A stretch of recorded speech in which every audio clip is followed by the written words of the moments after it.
السلام علیکم class intermediate part 2 student ہم نے مطالعہ پاکستان کا چیپٹر نمبر 4 شروع کیا تھا، جس میں ہم پڑھ رہے تھے کہ پاکستان کو اسلامی جمہوریہ بنانے کے لیے کون کون سے اقدامات کیے گئے۔ سب سے پہلے ہم نے قرارداد مقاصد کے نکات پڑھے، اس کے بعد بنیادی اصولوں کی کمیٹی اور پاکستان کے تینوں آئین یعنی کانسٹیٹیوشن میں کون کون سی اسلامی دفعات شامل کی گئی ان کے بارے میں ہم نے ڈیٹیل سے پڑھا۔ آج کا ہمارا ٹاپک ہے کہ پاکستان میں نفاذ اسلام کے لیے اقدامات، یعنی پاکستان میں اسلامی قوانین کو نافذ کرنے کے لیے کون کون سے اقدامات کیے گئے تھے۔ قرارداد مقاصد نے مستقبل کے آئین سازوں کو اس چیز کا پابند کر دیا تھا کہ وہ اسلامی نظریے کی بالادستی کو تسلیم کریں۔ یہی وجہ تھی کہ 1956، 1962 اور 1973 کے جو آئین تھے، دساتیر تھے، اس میں اسلامی رنگ نمایاں تھا۔ ان میں بہت سی اسلامی دفعات شامل کر لی گئی تھی، مثلا اللہ تعالیٰ کی حاکمیت تسلیم کرنا، اسلام کو سرکاری مذہب بنانا اور آئین میں مسلمان کی تعریف شامل کرنے جیسے اقدامات۔ اسی طرح آنے والے ادوار میں بھی یہ کوششیں جاری رہیں۔ سب سے پہلے دیکھتے ہیں کہ زکوٰۃ اور عشر کا نظام۔ 20 جون 1980 سے زکوٰۃ اور عشر کا نظام جاری کیا گیا۔ اس نظام کے مطابق صاحب نصاب مسلمانوں سے ہر سال بینک میں جمع شدہ اثاثوں کی بنیاد پر یکم رمضان کو 2.5% زکوٰۃ وصول کی جاتی ہے۔ زکوٰۃ کی یہ رقم زکوٰۃ کونسلوں کے ذریعے مستحقین میں تقسیم کی جاتی ہے۔ عشر کی وصولی کا کام عملی طور پر 1983 میں شروع ہوا، جس کے مطابق سالانہ پیداوار کی محسوس حد کا 10% عشر وصول کیا جاتا ہے، یعنی بینکوں میں جو اپنا مال جمع رکھتے ہیں ان کا نصاب اگر زکوٰۃ کے نصاب کے مطابق پورا ہو جاتا ہے تو بینک ان میں سے آٹومیٹکلی 2.5% زکوٰۃ نکال کر یونین کونسل جو کہ زکوٰۃ کے لیے منتخب کی جاتی ہے ان کو بھیج جاتے ہیں، اور وہ مستحقین تک جو ہے وہ زکوٰۃ کی رقم کو پہنچانا ان کی ذمہ داری ہوتی ہے۔ اسی طرح جو سالانہ پیداوار ہوتی ہے زمین کی، اگر اس کا نصاب اتنا ہے کہ اس پر عشر جو ہے وہ لاگو ہو جاتا ہے تو حکومت نے اس کے لیے بھی ادارے قائم کیے کہ وہ سالانہ عشر کا 10% جو ہے وہ وصول کر کے ملکی خدمات میں اس کو جمع کروائیں۔ نمبر 2، شرعی حدود کا نفاذ۔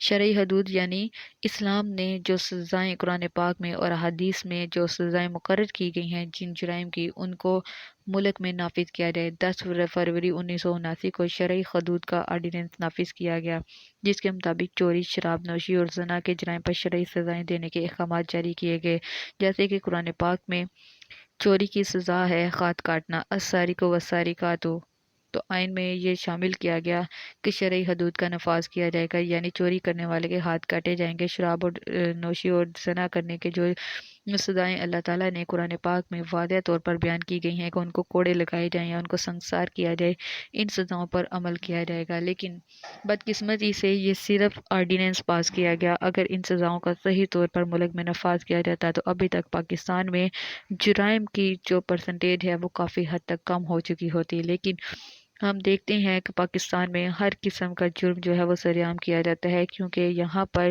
ان آرڈیننس پر عمل نہیں کیا جاتا۔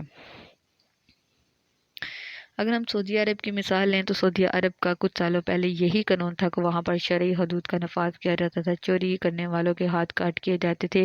یہی وجہ ہے کہ وہاں پر چوری کرتے وقت لوگ جو ہیں وہ اس بارے میں ڈر جاتے ہیں، ان کو حکومت کا خوف ہوتا ہے کہ ان کے ہاتھ کاٹ دیے جائیں گے۔ وہاں پر چوری کی اور دیگر جرائم کی جو شرح ہے وہ پاکستان کی نسبت بہت کم ہے، لیکن پاکستان جو کہ خاص طور پر اسلام کے نام پر حاصل کیا گیا تھا، اس میں شرعی حدود کا نفاذ نہ کیا گیا۔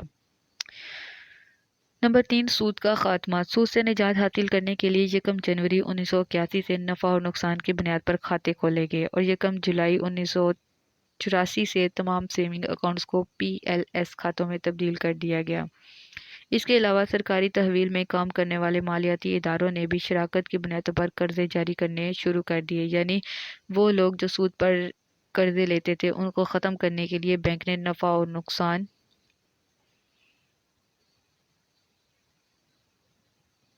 PLS پروفٹ لاس سسٹم کے طور پر سیونگ اکاؤنٹس کے طور پر اکاؤنٹس کھولے تاکہ لوگوں کو بینکوں میں جو ہے وہ آسان شرح پر سود سے پاک قرضے دیے جائیں۔ لیکن یہ کچھ عرصہ ہی جاری رہا، اس کے بعد بینکوں نے اپنی جو ہے وہ شرائط بنا لی اور سود پر دوبارہ سے کاروبار کرنا شروع کر دیا۔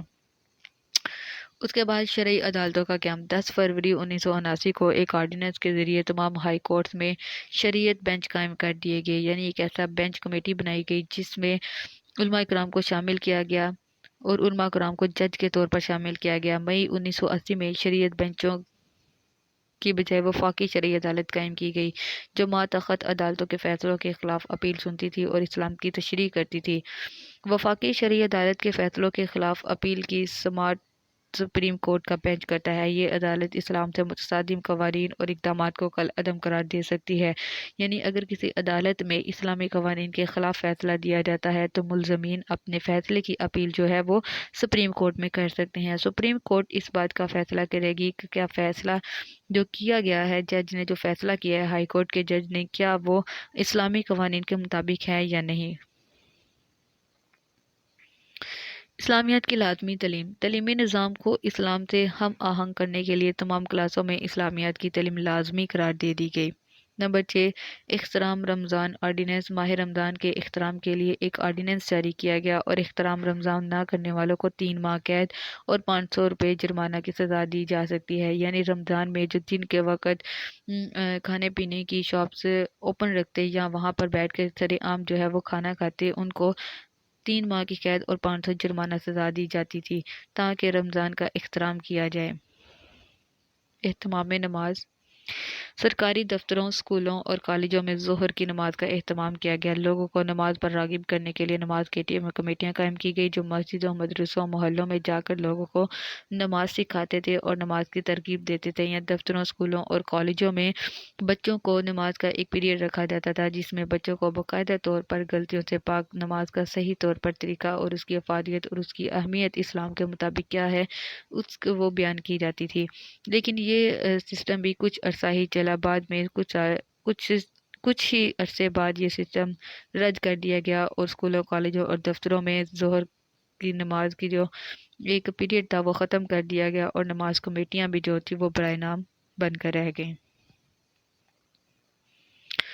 عربی کی لازمی تعلیم۔ اسکولوں میں جماعت ششم یعنی چھٹی جماعت سے لے کر جماعت ہشتم یعنی 8ویں جماعت تک عربی زبان کی تعلیم لازمی قرار دے دی گئی تاکہ بچے جو ہیں وہ عربی کو اس قدر سیکھ لیں کہ قرآن پاک کو غلطیوں سے پاک کر کے صحیح تلفظ میں پڑھ سکیں۔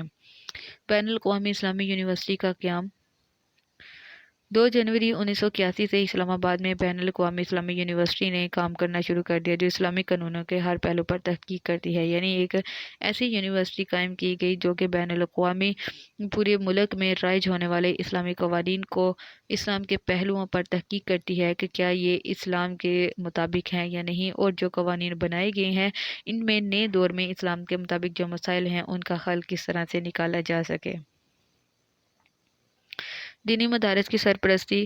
اس دور میں دینی مدارس کی سرپرستی کی گئی اور ان کو سالانہ امداد دی گئی اور ان کی اسناد کو ایم اے کے برابر درجہ دیا گیا، یعنی مدرسوں میں جو درس نظامی کا کورس تھا جو 8 یا 9 سال پر مشتمل تھا، جو وہ کورس مکمل کرتا تھا حکومت اس کو ایم اے کی سند دیتی تھی، ایم اے کے برابر اس کو درجہ دیتی تھی اور دینی مدارس کی مالی مدد کی جاتی تھی تاکہ وہ ملک میں اسلامی تعلیمات کو رائج کر سکیں۔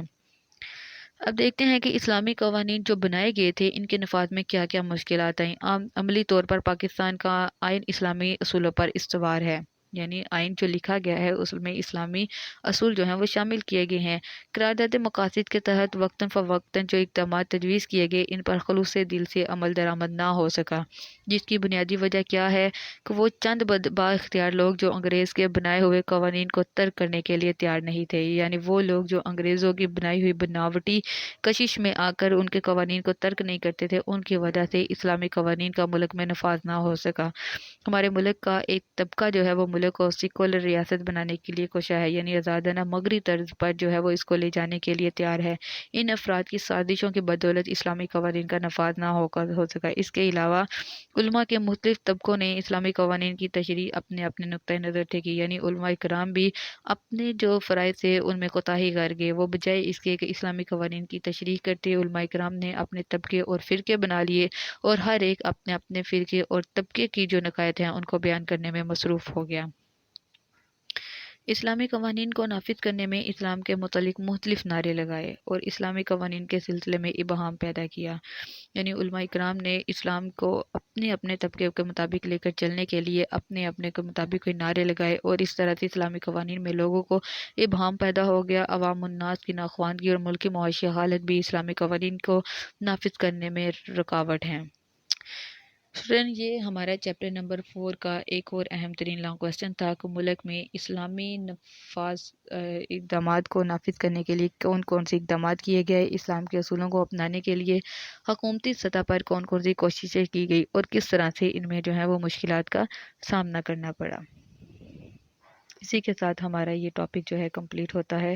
خدا حافظ۔ ویڈیو پسند آئی تو لائک کریں، اپنی رائے کمنٹ کریں۔ ایسے ہی مزید ویڈیوز کے لیے ہمارا چینل سبسکرائب کریں اور بیل کا آئیکن دبائیں تاکہ آپ کو ہر ویڈیو کا نوٹیفیکیشن ملتا رہے۔